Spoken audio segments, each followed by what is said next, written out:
This is Charlie Kao with Travel Mall in Colombo, Sri Lanka with Hiran Cooray, who's the chairman of Jetwing Hotels, one of the most established hotel groups in Sri Lanka. They cover the entire island in most cities, resorts, cultural centers, wildlife areas, and it's recognized for its sustainability, including community development. Hiran, good morning. Good morning, Charlie. We very much enjoyed our last 18 days visiting Sri Lanka, staying at 8-9 different Jetwing properties. The diversity is immense. My first question that I'm curious about is, which are your most highly rated TripAdvisor properties, and why? What are they saying? Well, the highest rated is Jetwing Hotels in Sigiriya. That's, I think, as of yesterday, it was number 2 in the entire island, and it's certainly the number 1 in Sigiriya. Many reasons actually why we score high on TripAdvisor, or the customers rate us highly, is because of the principles that we adopt. One is, of course, the customer service. We try as much as possible to deliver a service that is kind of legendary. That was our founder's vision as well. He wanted always that we don't want to be the biggest, we don't want to be known as the biggest company, but we have to be known as a company that provides legendary service. So our people work on that principle, providing legendary service. In order to do that, we had to train our staff. We had to have motivated people working with us, and that's where we score heavily on all the online and especially on TripAdvisor. The other is, of course, our commitment to the environment. Jetwing Hotels has a conservation site for the loris. Loris is an animal, is a nocturnal animal, very difficult to see. It's a very elusive animal, and we do have a conservation area, and we don't do anything other than save that space for the loris, and it's become very popular. Guests who don't even stay with us come in the evenings to see the loris. They do the tours, the walk actually, and that's become very popular. And the habitat that we created, not only for the loris but for the other animals as well, the water, the paddy fields, the nature, the forest area, and so on. And and our involvement of the local communities. In 2006, when we started the hotel over in Sigiriya, we had our first JYDP, Jetwing Youth Development Program, and together with that we started training 60 youth, and that was the beginning of our JYDP. Now we continue it everywhere we operate, training the youth, teaching them English, and then hospitality skills. So all these things work well for us, and of course the comfort we provide, and customers rate us fairly high. For that particular property, the villas, the villas, mm-hmm. and the way it's laid out, is really fabulous. There must be some good comments about that. Yes, it is really a special hotel. I mean, it's I can say, I mean, we have 16 hotels in operation at the moment, and 8 villas, but this is something very special for us, and we've won international awards, accolades, and we get invited to speak about, many have done case studies about the establishment of this property, involving the 3 Ps, the people, planet, and the profit, So your beach resorts mm-hmm. are pretty highly rated as well. Yes. The Jetwing Beach Lagoon, the new, not really officially open yet, Sunrise. Yeah. It's great mm-hmm. general manager. Yeah, I mean, we started on the beach in Negombo in 1972. So it's where we started growing from, and we were predominantly a beach hotel service provider until the 1980s, when we moved into the cultural triangle and the highlands and the Yala Park. So yeah, I mean, I can say that if you look at the profitability of Jetwing, it's the beach hotels that give us the most amount of profit, and our focus is obviously on the beach. We are an island resort, island nation, and we are blessed with a beautiful beach all over the island.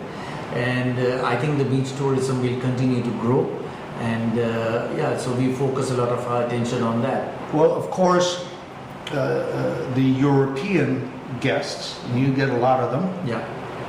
they are famous for staying on the beach for a few weeks.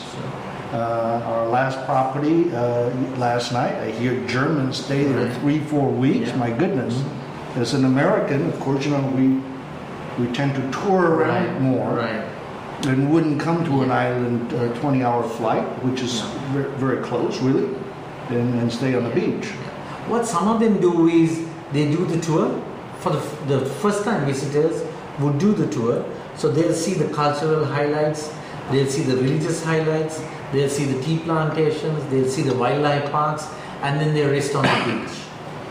But those who are repeaters and those who have seen it all, then they'll just rest purely on the beach, and that's the kind of people who will stay for 2-3 weeks on the beach, doing nothing but just lying on a sunbed, reading books, listening to music, and just taking it easy. Speaking of those diverse experiences in those diverse settings available in Sri Lanka, Jetwing Hotels pretty much has to date properties with diverse architecture, beaches, a cultural triangle. You have it in rice paddies, as you said earlier. You have it nature, wildlife. Not only in the Yala National Park, where people go to see elephants and leopards, but unfortunately it was closed. It was the elephants' month off. To let them rest a little bit. Huh? And also the what else? You have Well, we were the first to do the hills. in hills as well as in the north, up in the north. So yes, our diversity in both in architecture and in destinations is diverse, obviously. That's the adventurous nature also of the founder, my dad, Hiran Cooray. He always believed that there will be a tremendous future for tourism in Sri Lanka. He invested at a time that many people thought he was crazy, because we had an internal conflict going on for 25 years from 1983 until 2009. So there was, many people didn't see any hope in tourism. We were literally existing. But even during that time, some of our best properties were built. The Jetwing Lighthouse in Galle. He started in 1995. The day before the construction began, the biggest bomb in Colombo went off when the terrorists bombed the central bank building, where there were many deaths and destruction in the country. And both he and our partners, Haleys at that time, decided, okay, there may never be a perfect time. We have decided to build this hotel, go ahead and build it. And that's how it started. And in 1997, we opened the hotel. And since then, the Galle and the southern beaches have become like the Riviera of Sri Lanka. It's grown to such an extent now. The Galle Fort itself has so many lovely restorations. The other beaches, the beach areas south of Galle, lots of villas, hotels. The 3 new hotels that have come up, the Cape Valley Gama, Shangri-La and Anantara Hotel. So all these have happened now, and it's got established very well. So it's again that pioneering nature of our company, the spirit of never say die, go for it. And we were the first to build in Jaffna as well. Jaffna was an area in the north. It's the northern capital of the country, and it was literally taboo. Nobody could go there. It was very difficult during the conflict. During the some conflict, people call the war. And so as it opened out, we thought we should do a hotel. We should create employment. we should have a facility for people to visit that area, see that area, and so we opened the hotel in April this year. It, yes, tourism is developing. It's still early days. Yeah. You invested, and Sure. it's the highest building in Jaffna. I noticed they must have been somewhat isolated from Sri Lankans, much less international tourism Yeah. for many years. Yeah. So the training probably takes a little more.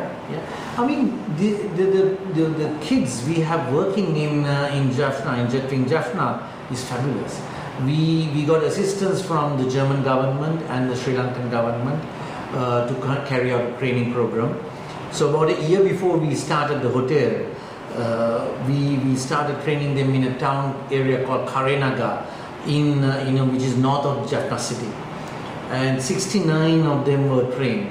We taught them English first, and then we taught them hospitality skills. And today we have 40 of them working with us, and some of them have found employment in some other companies as well. And now the second batch of trainees are, the training program has just started. So yes, it was not easy because these kids have grown up with seeing guns and bombs and not seeing hospitality in their lives. So, but they got onto it very well, and we are very pleased with them, and they are very happy with us as well. And it's been nearly 10 years since the end of the conflict, the war. About 8 years, I think. 8 years.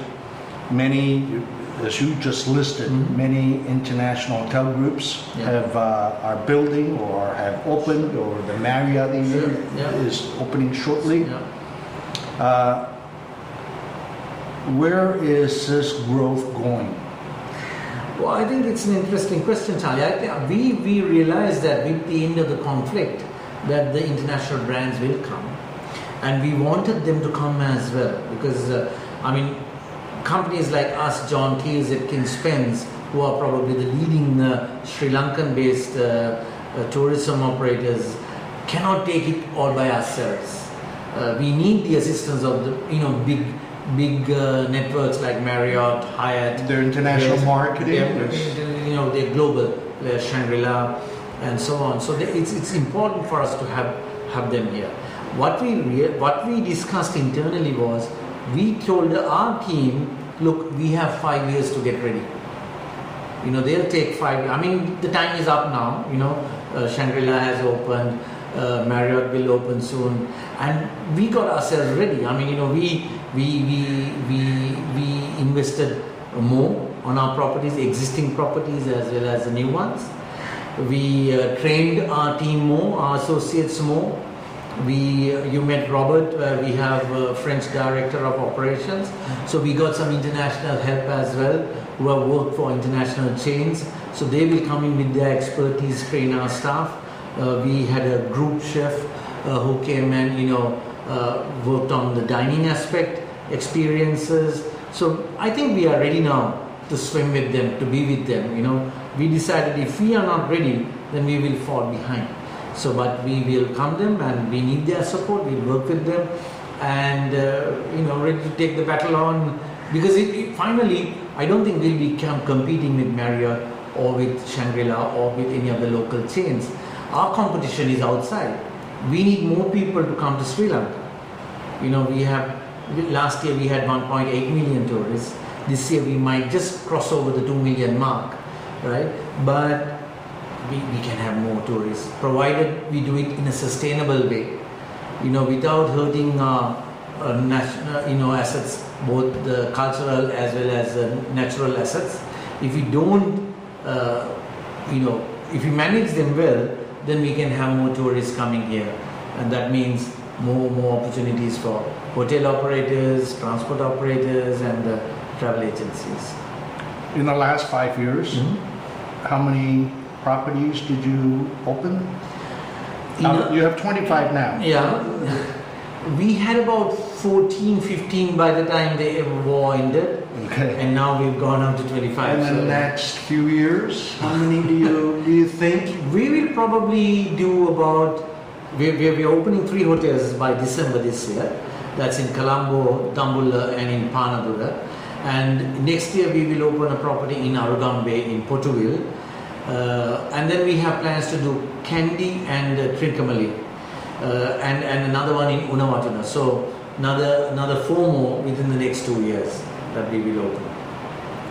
It's, I want to point out that, as somebody pointed out to me, Jetwing has more properties in more destinations in Sri Lanka. It's not the biggest in terms of room count, not like the new one we saw near Galle, 501 room. I don't know why that one room. The Riu, but that's not you. No, That's not Jetwing. No, we like to do, smaller hotels where it's easier for us to manage, where it's easier for us to focus on the service aspect. That's been our strength. We've not really catered to the mass market, so I don't think we will go after that market. That's not our capability. We like to think of the sustainability aspect. We like to think of the local communities, how we can engage them as much as possible and make sure that they benefit as well as much as we do, and of course and focus on the profitability as well. The sustainability and environmental programs of Jetwing Hotels is one of the strongest around the world. Your dad, the founder, started it, followed by you. What are you most proud of having achieved to date in that regard, and what are you focusing on now? What's the next challenge? Well, I think what we are most proud of is the relationship we've had with the local communities. We've had no problems whatsoever wherever we've operated. And if you notice, I don't know whether you noticed, Charlie, we don't have gates in the properties that we own and manage. We don't have gates in front nor at the back. And that's the confidence that we have that the local communities will protect us. We've never gone into conflict with them. We've always, I can tell you an example where when we had the tsunami and we had to vacate one of our hotels completely, even the security had to leave. We had to ask everybody to vacate it because there was no, 2004, December 26. We had to ask the staff everybody to vacate, the guests, everyone vacated. And there was no one went there for over a week, right? And while most of the other hotels in that area were looted by the local community, we didn't lose even a pin from our property. The local community protected it. That's, to me, the biggest satisfaction, the relationship we maintained with them, and they protected the hotel. And that's the highlight. Then, of course, now we are going into more technological aspect of sustainability, where we were the first in the country to have absorption chillers to cool our rooms and the public areas. Then we now into solar energy to power the hotels as much as possible. Hotel like the Jetwing Yala, we have 1/3 of our energy through solar. Some of the newer properties will probably have a little bit more than that. So we are going into those areas, wastewater management. So that's all part of things that satisfies us quite a lot. On your website and the guest rooms throughout the hotel, different than many others around the world who may be very green and sustainable, they don't push the sustainability too much up front because they say it doesn't sell the property. But you're not shy about that. And the booklets and everything. So it's that explains it. Yeah? But which I think is wonderful. But what are the guests' feedback about all this? Today, if you look at international travelers, those travelers who are really concerned about the environment, the local communities, they like to hear about it. And our experience tells us that they are not willing to pay extra money because they are doing all this. They still look at the price. So our pricing is fairly competitive. We are competitive with people who are not investing in these areas, right? Because But we know someone will choose us over somebody else because of the fact that we are giving money back into the local communities. We are investing in technology so that we are not using the national grid power and that kind of stuff. So that's why we want to tell our customers, look, we are doing this, but we are not charging you extra because we are doing it. We are doing it out of our profits that we make. One thing that I really like and noticed, right, while you're not shy about putting your sustainability up front there on the website and throughout the hotels, is I have not yet seen one of you saying you are carbon neutral. No. And blow your whistle about it. That's one. And I think nor do I see any tree planting kind of efforts, which you may be doing as part of your sustainability, because those kind of claims and those kind of activities are questionable. Yeah, I mean, our aim one day is to be carbon neutral. Until we are 100% certain we will not talk about it. Because whatever we do is measurable, is all documented. So if somebody wants to really audit us, scrutinize what we are doing, it's all available. So until we are 100% certain, we will not talk. Privately, our goal is that, to be carbon neutral one day. But it might take some more time. And some of our older properties, we have to do a lot more on the carbon neutrality front. So till then, you won't hear us talking about it. We did plant some trees, but I mean, Sri Lanka is a small island. I mean, we don't have much land to plant trees. So, it's not, I mean, if you operate in hotels in Brazil or, countries where there's a huge landmass, then it makes sense planting trees. But in our country, it doesn't make much sense planting trees. I was really surprised to read that Sri Lanka is the 25th in the world for biodiversity. Such a tiny. But Hiran Cooray, thank you very much, and I want to end this by quoting something that's on your brochures and throughout the property. The once popular thought of unlimited resources is now a dream. Thank you, Hiran. Thank you, Charlie.